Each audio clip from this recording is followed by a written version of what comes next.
My case study project is about the benefits of using technology in the classroom to explore culture.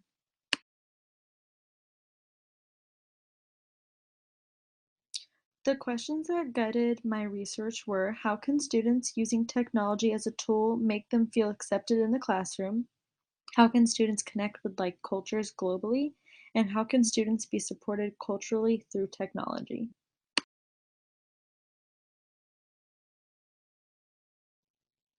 I chose this topic because I feel that students' cultures are not well represented in the classroom, and teachers are not teaching content that is culturally relevant to the students that they have in the classroom, and teachers are not using technology as a tool to their advantage in the classroom.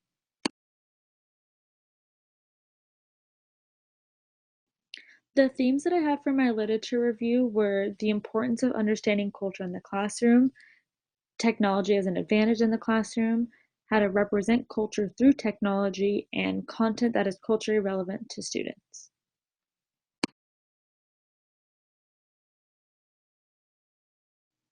For my theme of importance of understanding culture in the classroom, I gathered that teachers seem to not be prepared to teach in multicultural classrooms, and there's a variety of ways that teachers are able to connect with students' culture in the classroom through pop culture, the students' home culture, and the students' personal culture.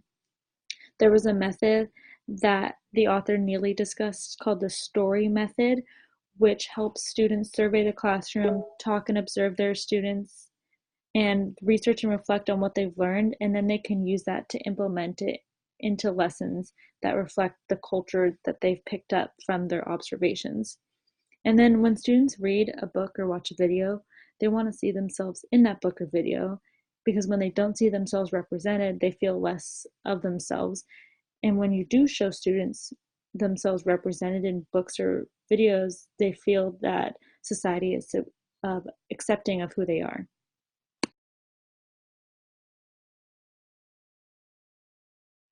The next theme I had was technology as an advantage in the classroom. So the first study I had with Lewis, Simmons, and Manatees explains how it's important to have students use guided inquiry design for projects that they're working on, because guided inquiry design lets students educate themselves on topics that they're interested by using technology tools. And they emphasize that students are not learning how to use technology tools, but they're seeing what information they can explore using the technology tools. And then the next study was about the benefits of using technology in and outside of the classroom at a young age, and it was seen as a more of a positive effect than a negative effect, and families actually really appreciate the technology use that is at the schools.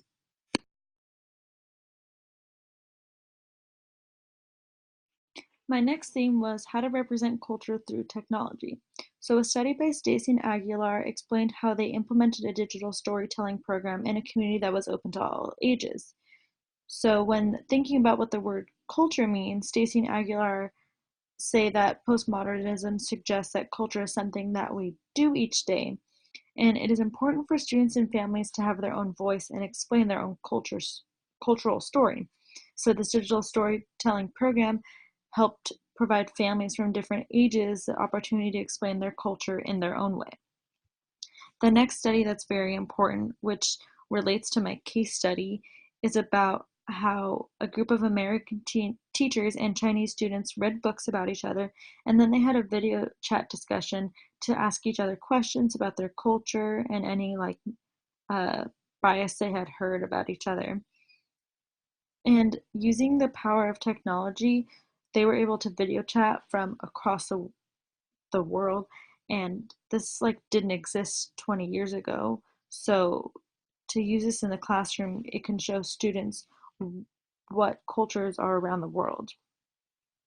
An important message that Tarbutton states is that technology has offered opportunities for students to connect globally, allowing for increased understanding of other cultures as well as one's own culture. There is no longer an excuse for ignorance.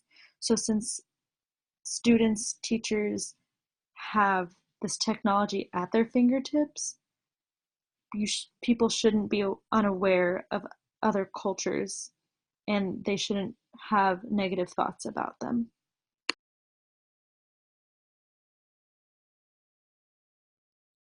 My last theme is about content that is culturally relevant to students.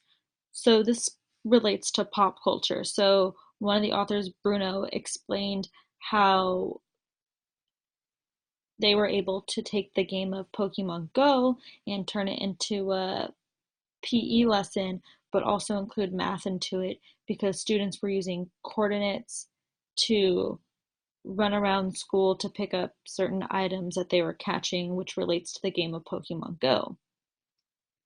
Um, Another study by Brown and Edward discussed how students were able to create digital textbooks of their own cultural background. So students were able to represent who they were in a textbook because students hadn't seen themselves represented in a textbook and they wanted to feel like their culture was worthy of being represented.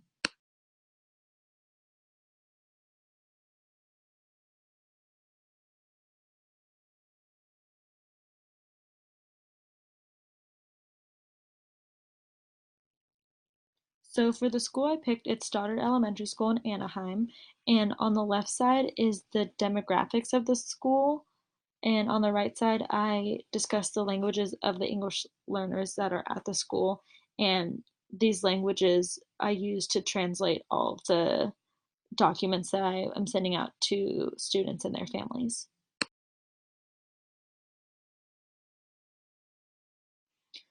So this case study will be for all fourth grade classrooms, and there is about 114 students. My three focus students will be an English language learner, a student on an IEP, and a student who was adopted. And then these are the class demographics for all fourth grade classrooms combined.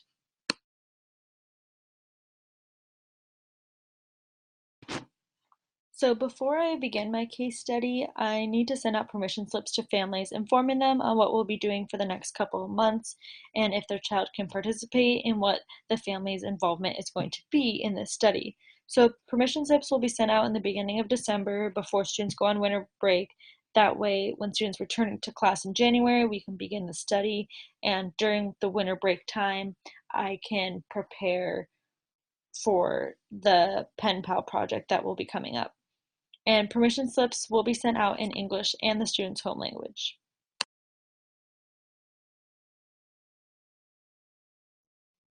So this is my examples of the permission slips that will be sent out to families. It's just explaining the pen pal project and kind of a little summary of a pre-survey, what their child will be doing, and then they're going to get a post-survey that will be sent out in March. And then they just have to check a box to let their child participate or not participate in the study. And if they have any questions, comments, or concerns, they can reach out to me.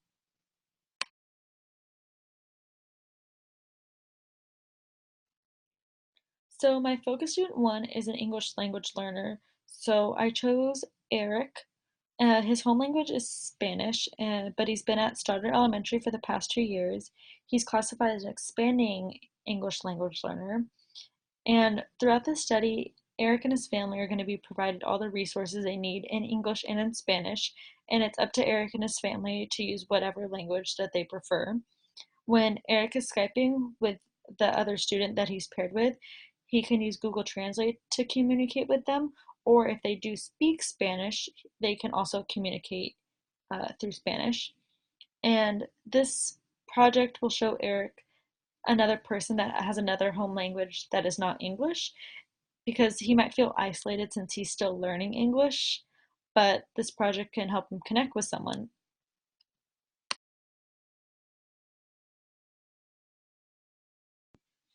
My second focus student is a student with an IEP, and I said that Susie's on an IEP because she has a hearing impairment, and since this project requires communicating with other students via video chat or Skype, Susie is going to be provided headphones so that she can hear the other student better, and she can also use the chat feature on Skype to communicate with them. If she wants to draw pictures or write down words to show on the camera, she can also do that.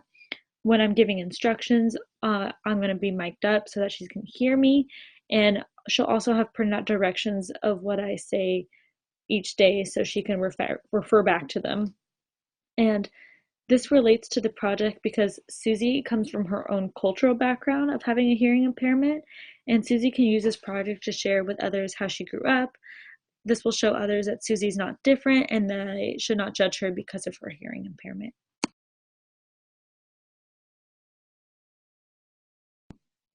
My last focus student is a student who's adopted. So this project touches upon including the student's own culture and the culture of others. And coming from an adopted family can be a touchy subject for students since they might not be sure who their biological parents are. But since Matt is adopted, he's not sure of his own culture because he's not sure if he wants to identify with his biological parents or his adopted family. But before this project happens, I will have talked to Matt's adopted parents to make sure that they're comfortable with the culture being discussed in class. And Matt and his adopted parents will have the opportunity to fill out all the Google Forms together, discussing Matt's culture and including the culture that Matt is in now with his adopted family.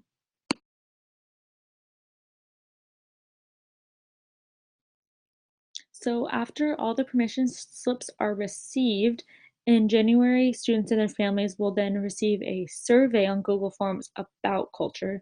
And the survey will be provided in English and the home language of the family and student.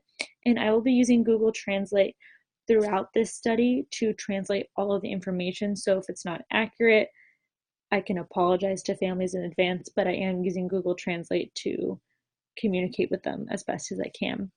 And I would like students and their families to respond back to the survey by the end of the month. That way we can start figuring out matching pen pals and together. And students are going to actually fill out this survey in class. Families will just have to fill it out on their own time. And I will send out reminders to families to please respond to the Google survey. And if they don't, I will send out a handout with the survey on it that they can fill out with a pen.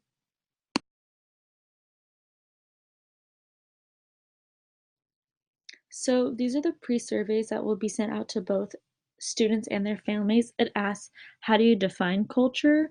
What culture do you identify with the most? What holidays do your family celebrate? Would you want to learn more about your culture? How do you celebrate your own culture at home? How do you view other people's cultures? And what is a stereotype you know about a certain culture?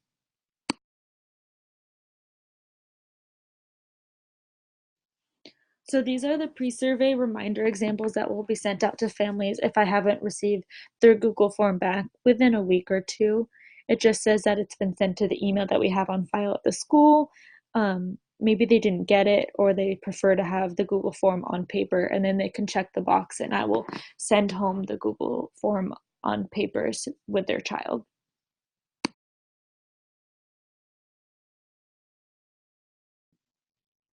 So after the pre-survey, students will have finished this by the end of January. I'm going to look over all the answers that I've received from students and their families, and this should probably take about 2 weeks to analyze since it's a lot of data to collect, and I need to see if there's any themes, and the themes will help when I prepare the questions that students will ask their pen pals when they do video chat. And this survey will help me get a better understanding of how well the class understands what culture is and their own thoughts about culture. And all the data that I collect will be put into a Google spreadsheet, the pre and post survey, so that I can reflect upon it throughout the study.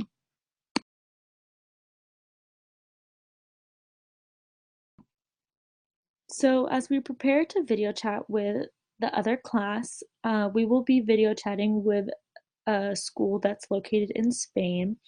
And for this study, I have assumed already that a majority of the students in the fourth grade class also have the first language as Spanish, since 240 out of 312 students at Stoddard have a first language as Spanish, and I have personally student taught there and substitute taught there, and I know that a lot of students have a first language at Spanish, and I want a majority of the students to connect with other students who have a first language as Spanish too.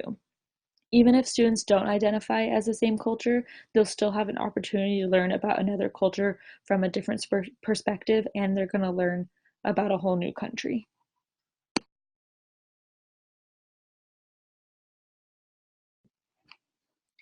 So before students get to start video chatting, they're gonna need to fill out a About Me questionnaire so that me and the teacher that I'm working with in Spain can pair our students correctly. So the questionnaire will be sent out as a Google form in class, either in English and the student's home language. And the questions that students will be answering are: would you prefer to video chat with a student who is older or younger than you? What fun activities do you do when you're not at school? Would you prefer to talk to someone who has things in common with you or someone who has very little in common with you? Would you want to talk to someone who shares the same or different cultural background as you? And what do you want to learn about from your pen pal?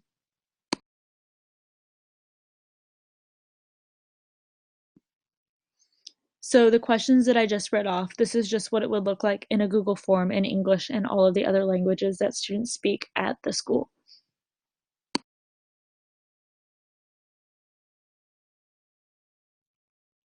So after students are paired up, they will start video chatting with their pen pals, and obviously prior, the teacher from Spain and I will have communicated to match all the students. And students will be setting up an account on Skype with their school email address. And we will plan each week on Fridays for 1 month. Students will have 20 minutes to talk to their pen pals. Students will have guided questions to ask their pen pals. Students can ask their own questions, but the questions will be there to help guide conversation. And I will be monitoring students while they are video chatting, and so will the teacher in Spain with her class, to make sure that students are talking about appropriate topics. We will both be giving the same questions to our students so that they have a lot to talk about. And students can either communicate in English or their home language, whatever they prefer. If they need translation, they can use Google Translate on their computer while they are video chatting.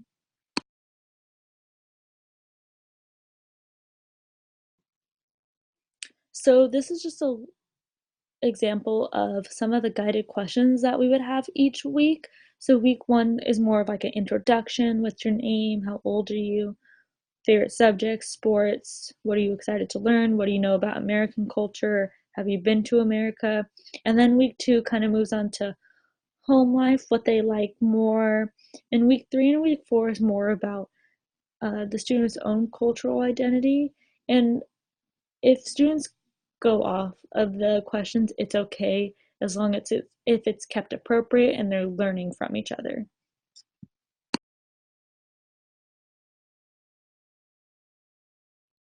So during the video chat students have with their pen pals, they're going to actually be keeping a reflection journal with them. The reflection journal can be where students write down questions they have. If they think of something they want to ask their pen pal on Monday and they're not going to remember it by Friday, they can write that down, and they can take notes when they're video chatting. Maybe they want to draw a picture for them and they write down some of their favorite things and they can refer back to that later. And they can take this home to show their parents and families, what they've been talking about and what they've been learning about from a student in Spain.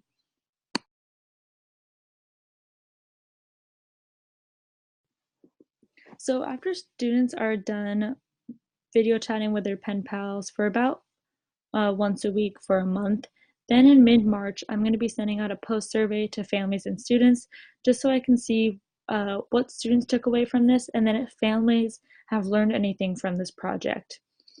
Students will have hopefully gained a better insight on how other cultures are viewed outside of the United States, and students are able to use the technology that they have to meet students just like them around the world. And students are able to learn about their own culture and someone else's culture through this project.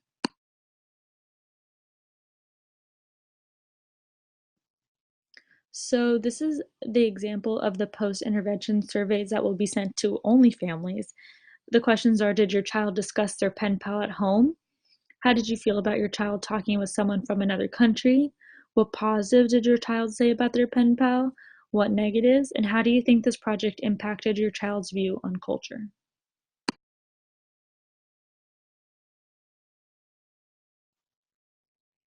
And then these are the post-intervention surveys that will be sent out to students, and students will be answering this in the classroom. The questions are: how did you and your pen pal get along? Did you communicate in English or in your pen pal's home language? What did you learn about your pen pal? How do you view other people's cultures now? And do you have any misconceptions about your pen pal's culture before talking to them and if so, what were they?